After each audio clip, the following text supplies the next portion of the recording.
crazy. It's going to look like I'm seeing things or hearing things. But she's sitting there going, huh, what? Huh. Hey, this auntie, fucking, I couldn't believe it. They made me feel swag, you know? Just bullying me, so. Anyway. Back to 2016. So that's what happened at the licensing place.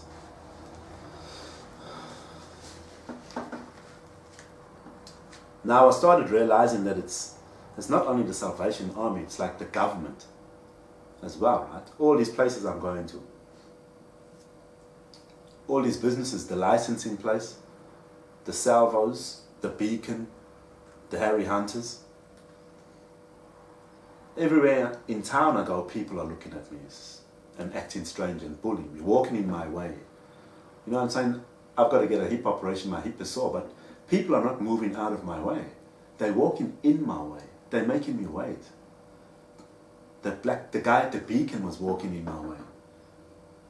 And the activities we were going to do were physical activities all the time. Anyway. The train station attendants, the security train station guards that stand there, they were being smart to me. They were saying, huh? What? Right. When I walk past. And I thought to myself, oh, these people are bullying me. You work for the government. You work for TRANSPERTH or Transit or whatever it is. You're a government organization. Why are you bullying me? They bully me. Anyway. I went to Centrelink in Vic Park. I saw Rob.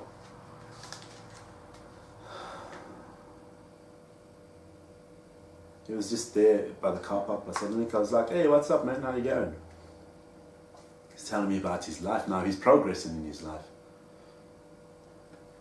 He's got a new car and he's working for Uber. His missus and his son are here. And his life is great. And I'm thinking to myself, you selling me big bags of rock. Right? Now everybody knows people are following me around. And I'm thinking to myself, why am I getting bullied like a piece of shit and made to feel like a dog in society? And your life is progressing. You've got a new car, you've got Uber. You always wanted to get your missus and your son to Australia. His missus and his son, yeah, his life is like a dream. His dream's coming true. And I'm thinking, but you're my rock dealer. You've been selling me rock. And I couldn't grasp it. You know what I'm saying? I'm walking around getting bullied and treated like a bastard. Anyway. Noel took me to Celice's one time. I organized for him from the Croft to take me to Celice to pick up Barton's car to do the driving test. Now we're driving in Noel's ute, and Noel's bullying me. He's like, oh, what do? He's saying this shit. Remember I was calling it cookie whoop when people have been talking to me, but they're not talking to me. They're not looking at me and talking to me. They're like this. Oh, what? See, look at that. It's like they're ventriloquists, just bullying me. It's like they're playing with my mind. I'm not even doing nothing. I got him to drop me off to get my license that day. I'm not doing nothing to him. I don't have nothing against him. I don't have a problem, but he's talking this shit like bullying me. I'm in a position where, what am I supposed to do? You know what I'm saying? Beat you up and leave you on the side of the road for bullying me. Take your car. What do you want me to do? Why are you bullying me? That's what I'm thinking. So I've been leaving everything. I still don't know what's going on or why people are bullying me. So I've just been taking it. He's like this. So we get to Celice's house. Celice comes and answers the door. Oh, hello, there's Denzel and Olivia, the two kids. Noel comes in. Now Noel goes in. Celice, hey, it's like Noel's the superstar now, like Noel's. It's like they isolated me. I'm that piece of shit. That's how I felt. I didn't react at the time. This is what happened. We got to Celice's house. Now Noel's like the star. You know what I mean? It's like, oh, there's Uncle Noel, there's this and that, blah, blah, blah. She even got the kids and she ushered the kids away from me. She ushered the kids like this. I remember her hand and the kids ushering them away from me. come on inside. And then I just left them to deal with Noel, because Noel's older than me and I'm respecting, well, you play with the kids, whatever, this and that. I don't need to. I'm not going to make an effort to make myself feel needed yet. I'm part of the family. And if you're in a treatment like that, well, I don't need to do anything. That's fine. So I don't know what everyone's problem is. So I left Noel's busy with the kids, like super special grandfather. And I didn't even say much to the kids. I wanted to pick them up, give Denzel a kiss and hug him and this and that. But the way they treated me was like I just left it. Anyway, we took Barton's car, went to do the driving test. And I was at a bloody stop sign, yeah? Come out this road and turn right. There was 2 buses on the other side of the road. And I'm waiting there for ages and I thought, you know what? I'm going to go.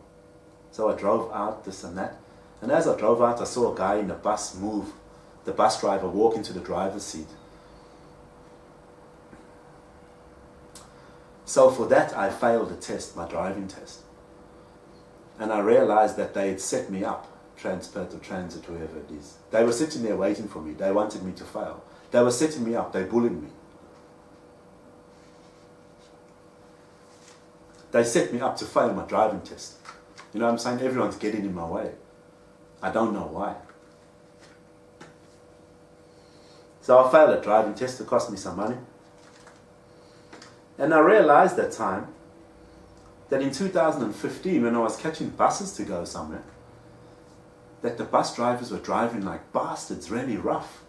Because one time with my sore leg, I got on the bus, and as I got to the back steps, the bus took off. And I slipped like that, and I put my leg down hard. I almost fell over and it hurt, you know. And I realized every time I've been on the bus, they've been driving rough. And shit, you know. They've been driving like thugs. It's like they drive doing that for me. When they stop at the side of the road to drop me off, they stop in this far away from the curb. You know what I'm saying? And I've got a sore hip. Anyway. That time there, Hayley had, I think, messaged Tay and she was bugging Tay about something, I'm not sure what.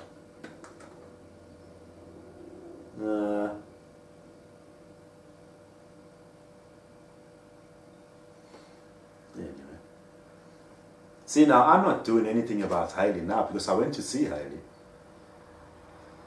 And this is when everything started changing for me. Everything happened. People started treating me weird. The TV started moving and watching me. Everybody's pressuring me. As soon as I went to go see my kids. Anyway. People are treating me like a cunt. They're calling me a rapist. I was in town and some guy caring for another person in a wheelchair called me a rapist. I thought, what the fuck is he talking to me? Hey. And they treated me like a pedophile, you know. I was spending a lot of time in the Perth library. Yeah, the family was isolating me. I left to the homeless people all around me. And I didn't want to deal, it's nothing personal, you know what I'm saying? It's like, they even bully me. Everywhere I go, there's these people. Because they hang around town a lot. They got nowhere else to go, I suppose. They're making me feel shit. I'm like, homeless people are bullying me. People that are having problems in life are bullying me. You know what I'm saying? I'm thinking to myself, people that are having problems in life don't bully people. They're humbled in their approach towards everything in life because they're in a shitty position. That's my experience how homeless or people having problems in life are. They don't bully people. But I'm getting bullied by these people.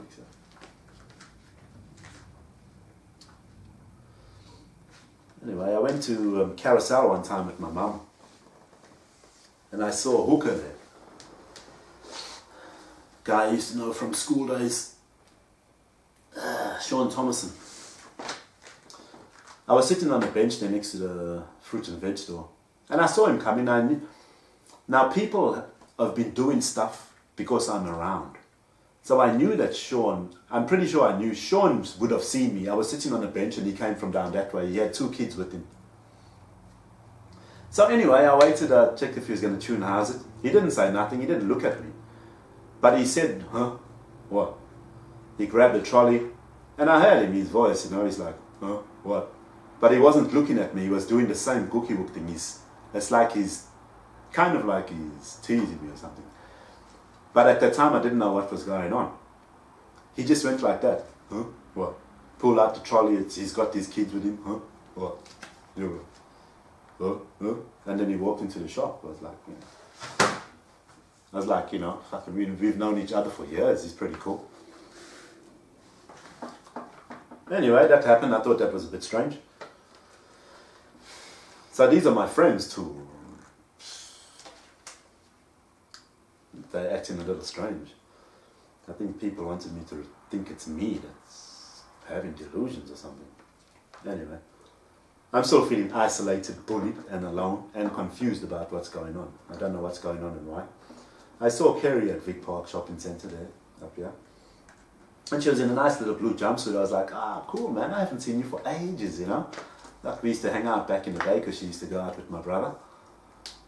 And I was like, yeah, how you going? And she says to me, so Baden, how are you? You know?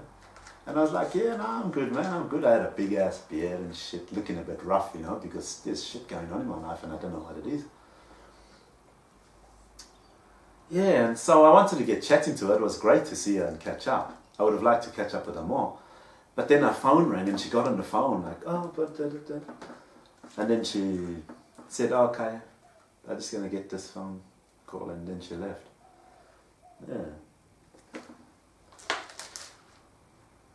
But the way she said to me, like, so how you been? She kind of pulled his face, you know. It reminded me of me.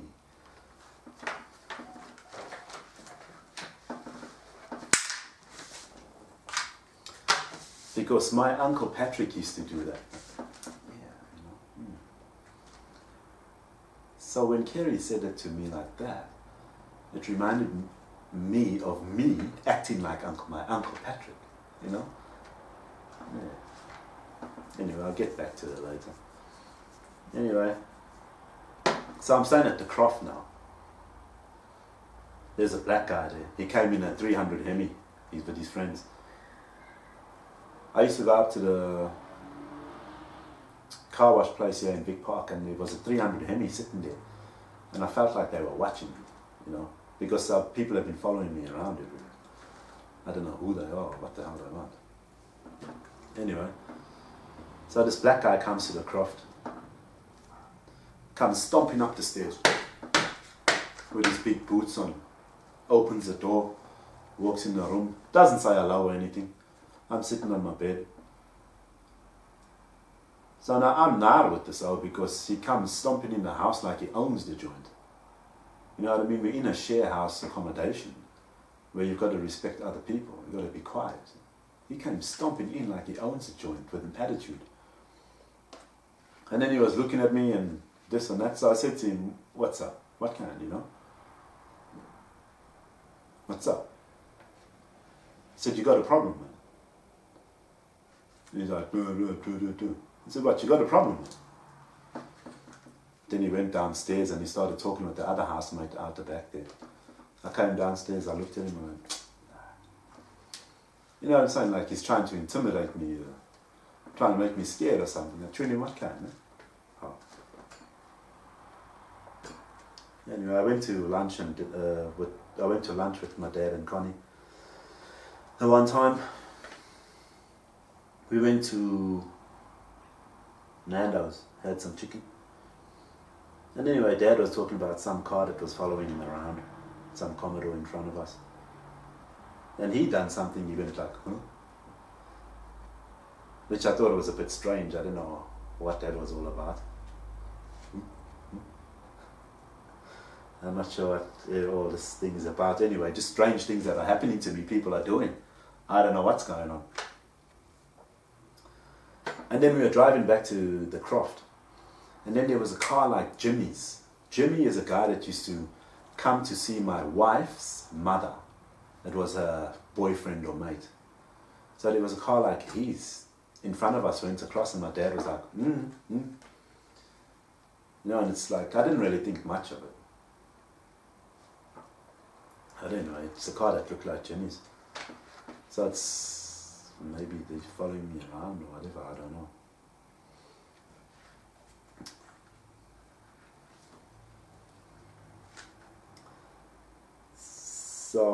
So I'm staying at the Croft there, Beaufort Street. Now I needed to find a place that didn't have stairs in it because I'm going to have my hip operation. So I was going to St. Barts. And I had an interview there and they wouldn't take me after the operation because I told them I should be fine after the operation. I can get my own food, I can walk on a stick and this and that. But they didn't accept me because she said, I don't know. She never really had a good reason. She just said because I might need help after my operation. So I said to her I'll be okay, but she said no.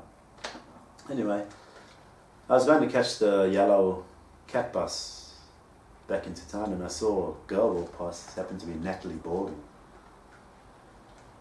I was like, hey Natalie, how are you, mate? Gave her a big hug and a kiss. You know, we used to see each other back in the day from the clubs and all that. She used to go out with Allan.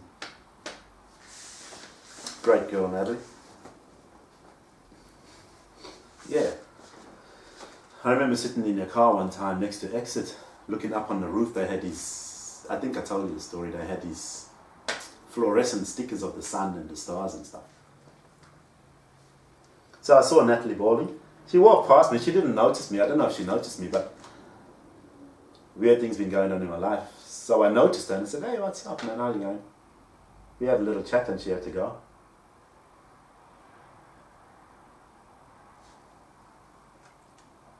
So I prepared for my operation. And this time I was feeling isolated, alone and left out of my family, my friends and society. Like an outcast. Everybody's outcast me and I don't know why. A lady called Robin. Now she's calling about my daughter, Aaliyah. Something to do with giving Aaliyah permission to have a passport. So I spoke to this girl, Robin, and she asked me what's to go with that. And she started asking me personal questions like, do I think I'll let Aaliyah have a passport? And how long it's been since I've seen Aaliyah and why. She started asking me personal questions.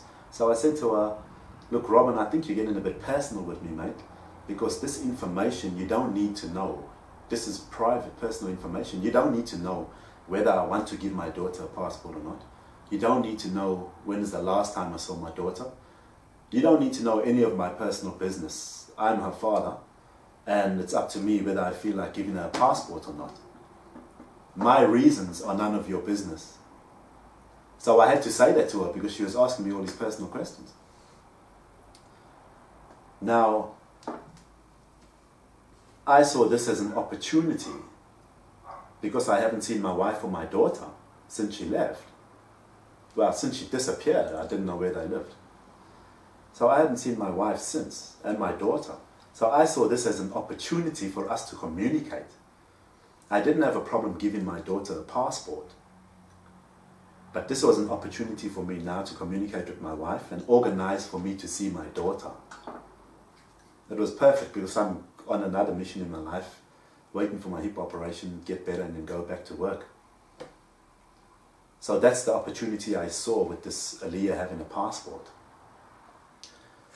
So I didn't want Aaliyah to have a passport until me and Murphy had communicated and worked out about me seeing my daughter. Because there's no reason why I don't see my daughter. It's because she left and disappeared. That was the only reason. So now I didn't want to say yes to a passport until we spoke to each other. I saw that opportunity. I thought it would be a great opportunity. So anyway, so I wrote her a letter. I explained to the lady at the passport place or whatever. I said, no, I don't want to give Aaliyah a passport, this, that, blah, blah, blah. And I didn't have to give her a reason on the form. But it's not because I didn't want my daughter to have a passport. Anyway, I went to Rob's with Barton in Cannington. met Rob's wife. She was quite nice. He was always whinging about his wife. She was quite a nice lady. Anyway, then I met Mum in town. She was picking me up to go to my operation. So I went to have the operation. Went in there, some chick shaved my balls down there. Just a section there on my balls. Sat in the chair. But this time I'm feeling like my mum came to pick me up to take me to the operation. But, you know, me preparing for the operation and what was going on in my life, I was just so isolated, outcast and alone. I didn't even feel the need for my mum to be there, you know what I mean? It wouldn't have made a difference to me. But I mean, good on her. Anyway.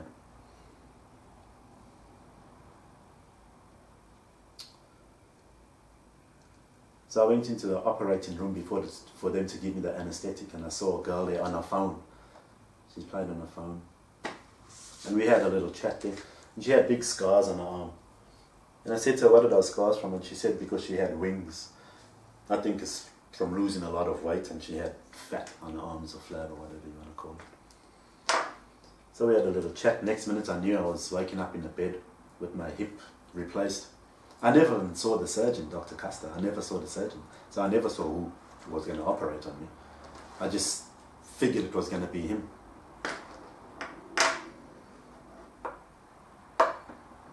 So while I'm in hospital there was a social worker. She was trying to organize me now because I need a place to stay after my operation. So she's organizing me a place. And she came in a low-cut jeans, you know. Jeans over here, you can almost see the top of her pubes kind of thing, you know, and a tight little top. And I'm thinking, hey, a social worker, yo,